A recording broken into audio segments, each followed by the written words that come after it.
король Матяш, Янко, чи, ну, правильно буде Янко, тому що тут більше побутує ім'я Янко, воно таке більш старослов'янське ім'я. Однозначно, король Матяш не був сином короля і простолюдинки. Король Матяш, він був людиною надзвичайно відповідальною. Чого вартий той факт, що він 23 роки княжив без королівської корони. А Угорщина – країна унікальна. Вона, на відміну від всіх інших монархій, визнає джерелом влади не людину, не короля, а корону, яка в нього на голові. Тільки через 23 роки він її викупив за 80 тисяч золотих форентів, цю корону. Уявіть собі, 23 роки шляхта мала над собою короля, який в її очах легітимним королем не був, бо не мав корони. Я звільню свій народ від погань діви, коли стану королем. Коли це залізо заквітне, тоді ти і будеш королем.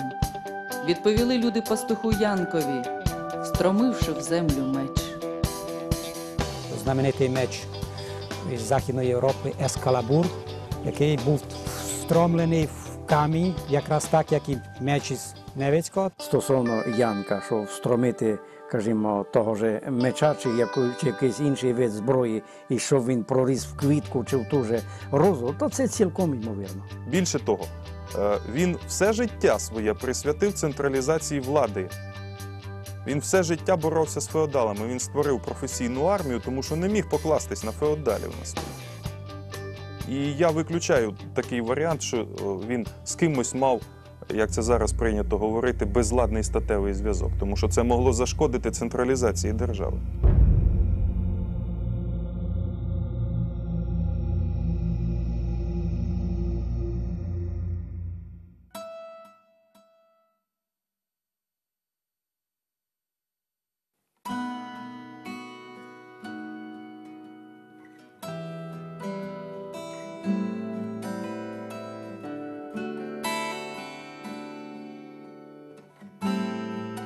Серце погандіви розтануло лише раз.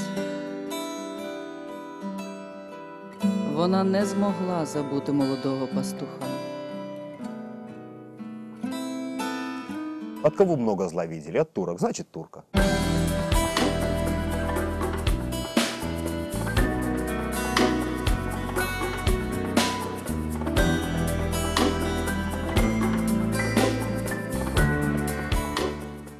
Поганином міг бути не тільки турок. Поганином міг бути будь-хто, хто не схожий за культурною традицією. На таке здатний ісламський світ, да. Тому що там у релігії фанатизм. А християнська релігія – це ж демократія. Кров облила скали, і на цих скалах проростає особливий такий плавун, рід рослини, дуже красивий.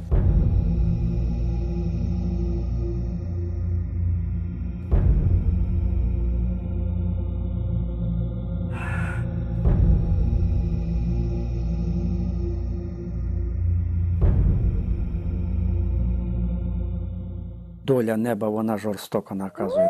Кота легенда старого замка, дух, кота легенда, былью станет друг, кота легенда, про добро и зло, кота легенда, это было давно. По замкові, по цій території чути було звук, плач, і крики, і сміх.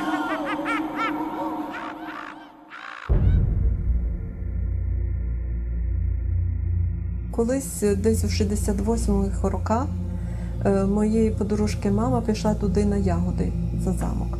І вертаючись додому вже, спокійна така, і каже, дивлюсь, із-за кущів хтось шуронить. Глянула, а звідти витягається така велика голова, як у дракона. Ну, вони у селі ж то гадами їх називають. Каже, аж завмерла, так стояла, притулившися до дерева, поки то не пройшло. Каже, то таке велике було, як голова тостей. Ну, а довге таке, може, і 8 метрів.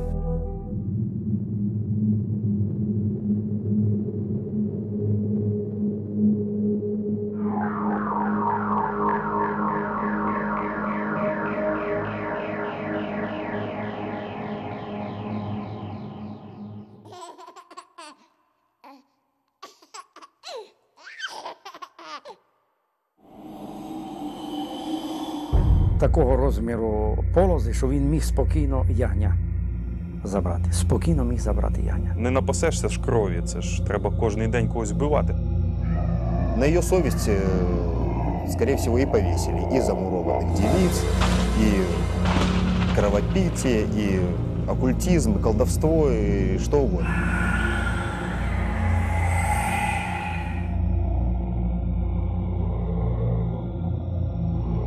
А Матяш був розумний мужик, він розумів, що якщо він сам не приїде, то почне працювати прислів'я до Бога, що далеко, чи там високо, да, до царя далеко.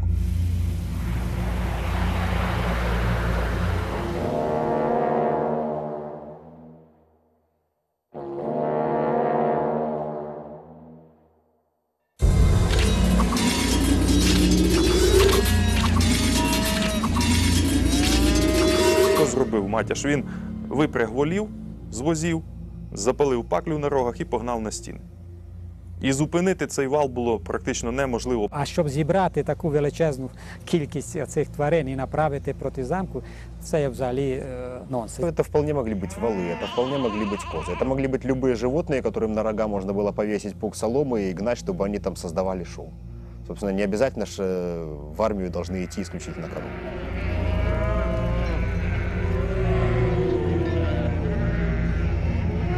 Тогочасна жорстокість, вона могла прирівнювати людей до худоби. Тобто худоба брала штурмом, скажімо, замок.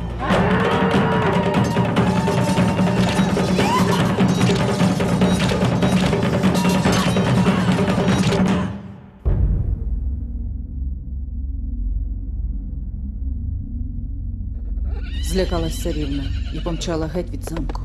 Набігла там є дуби. Це замок, так. А вона бігла в ту сторону, уверх, на північ. Дорога йшла густим дубовим лісом. Воно якраз туди до скалки йшло. Вона та сторона отак от. Окраїна, як між Оріховиців.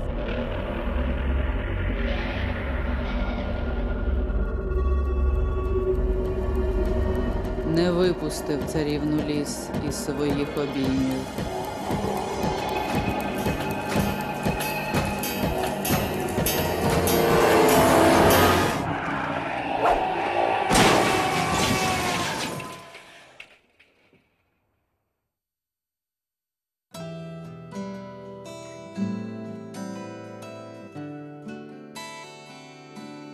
Всевишні сили не могли простити загибель невинної цієї молодої дівчини.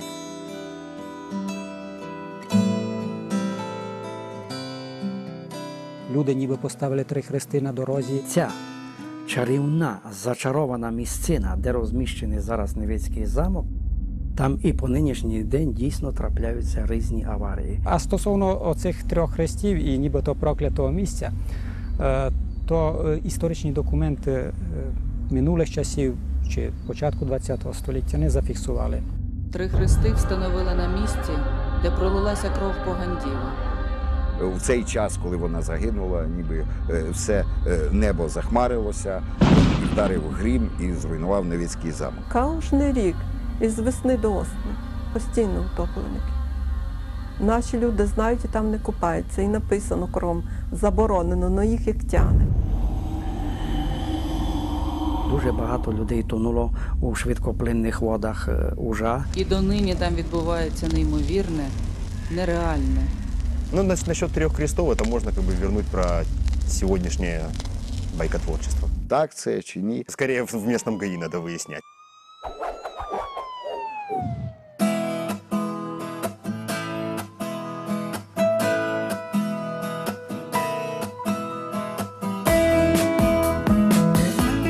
Я підійшов, торкнувся, і хай зло притягнеться до зла. А ми з моєю нареченою чи з моїм чоловіком залишимося з добром.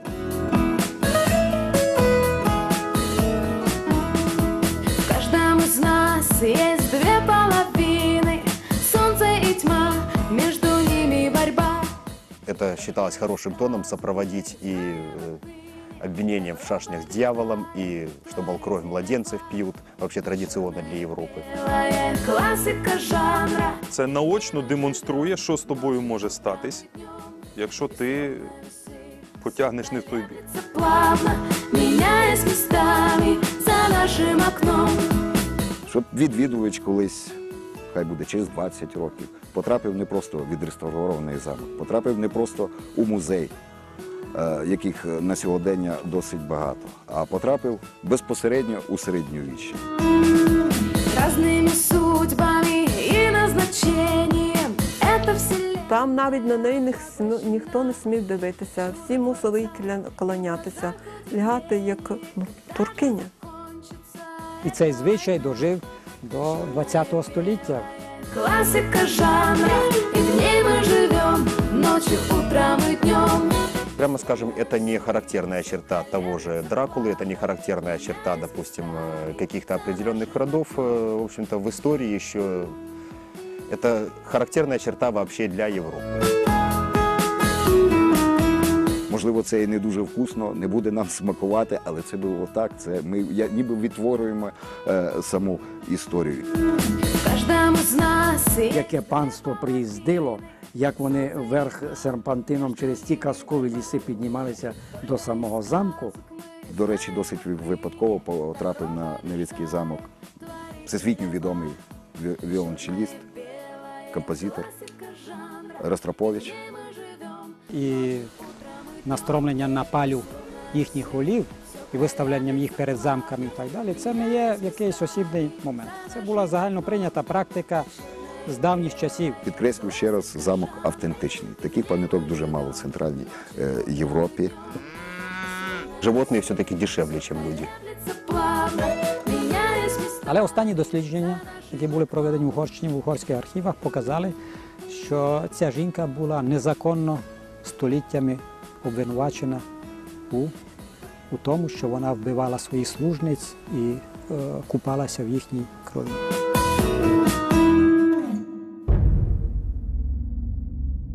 Але справа в тому, що у цієї поганки була й дитина.